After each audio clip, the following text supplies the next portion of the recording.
Let's go. It's your back, it dey keep passing. It dey bring out the best thing. I dey feel your recipe. Make you give me that recipe. Fine, fine. Yeah, you fine. You so divine. I dey feel you die. What's happening, people? We got a new episode of Awesome Entertainment. It's Joe Awesome. We're checking out what's his name? Jeremy Jahns, The Rip movie review. I was gonna leave a movie review. I watched this movie a few weeks ago. I loved it. It was fire. I'm gonna see what this dude has to say. I'll interject like a Matt Damon and hate in between. Yeah. I mean, there's also a movie built around that to talk about. So let's talk about that.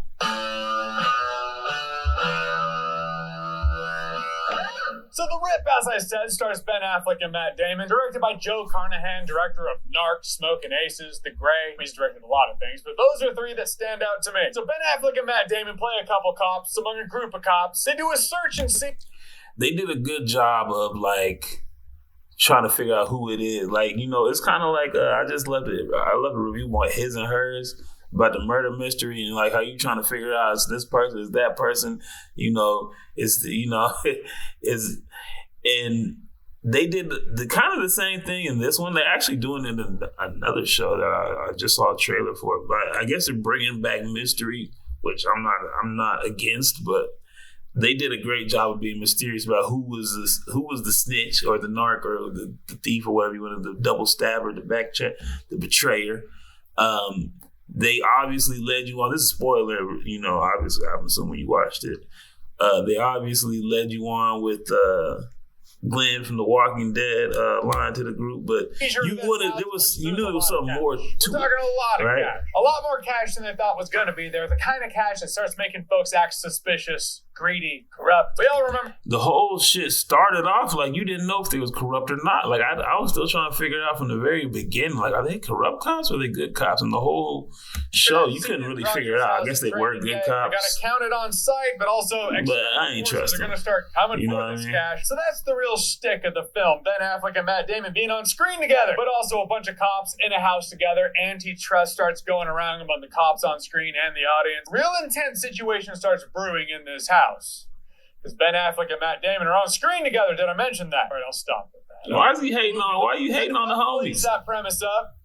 Not Ben Affleck and Matt Damon being on screen together, but the antitrust, the finger pointing, the mystery, the sense of who's going to be the corrupt one. That's when the film's in the pocket, in the zone. We'll say for the first half, the first two acts of the film. Definitely in the having pocket. A really good time with it. Granted, it doesn't hurt the fact that, okay, I want theaters to survive. The theatrical experience is not replaceable. But coming from this side of it, which I'm like, he's right. The theatrical experience can't be replaced. There wasn't a lot of, to me, if I'm going to see shit in theaters on a giant screen, I want to see a bunch of shit happening. If it's just a bunch of people talking for the most part, I'm cool watching it on TV. That was one thing I will say. It seemed like it was a low-budget film. Obviously it was, but it seemed like a low-budget film. It wasn't a lot of action, even though they kept the suspension stuff up. Movie I should review this weekend. Play.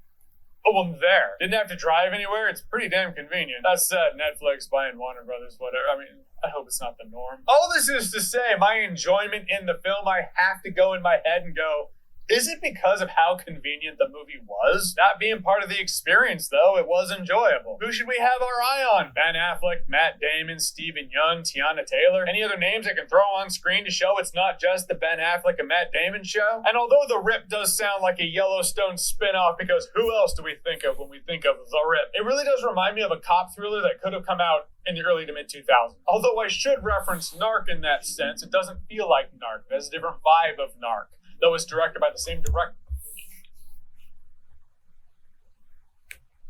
of Narc. There's some dumbass character moments in here. That house just ate a ton of bullets. The cops inside are like, hey, let's go outside into this cul-de-sac at night, which is really You're right. But, like, they got ambushed by the bullet, and the people just ran away. Like, why didn't they finish the job? Who was shooting at y'all? Foggy-ass cul-de-sac, no visibility. We are going to be covered from one of 100 random spots, guns on us. But, yeah, let's go out and see what that was all My thing was when they started fighting each other in the garage. They lived through it. Like, how you gonna fight each other after y'all was getting shot at? When they definitely should have gotten taken out. Between that, there's a scene where this this fire starts, this monologue is going, and this fire just starts, and you're like, is he supposed to notice the fire that's happening in the garage right now? He finally notices it. He looks so surprised, like, oh my gosh, all that smoke and that amber glow. I thought someone had a really cool lamp. Dumbass moments like that. There's a moment.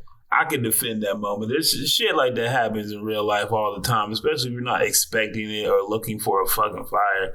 Shit. I mean, that happens all the time.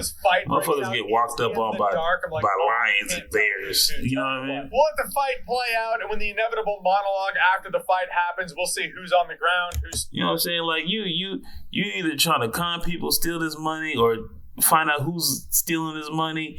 You know what I'm saying? Your nerves is up. Maybe you ain't on your P's and Q's. You done got shot at. You're thinking about your life, and then you gonna lose your life. You might miss a fire for a little bit. He noticed it eventually. It was a little late. I'll give you that. So when I say the first two acts really had me gripped, that is to say the last act just kind of turned into action movie 357. Finally. Point is, action movie X. It's just action movie random number. And that's where I do see the advantage. I wouldn't say all that. They did the little, when the gun go off and you don't know who got shot. They kind of did it. They did it a little, I wouldn't say that. Maybe they didn't do it differently, but it was the first time I seen it kind of done that way, where you didn't know who was getting shot. And, it deserves some action in the third act. After no action in the first and second act, why would you not have a bunch of action? This movie coming out on Netflix. It's like, yeah, I kind of... You got cops with guns and they ain't supposed to use them? Still, I didn't have to go anywhere to watch it, so there's that. That coupled with the first two acts actually being pretty solid, though, I feel like the whole thing's built around a mystery, and the mystery is so... It's not really a mystery. You realize upon hindsight, you're like, the movie kind of... It's pretty straightforward and obvious, to be honest with you. It's so obvious you feel like the twist is going to be something that's not the obvious. It's like you see those tests when you're doom scrolling. What doesn't belong? Oatmeal, milk, orange juice, or nuclear bomb? I think obvious is... It's okay.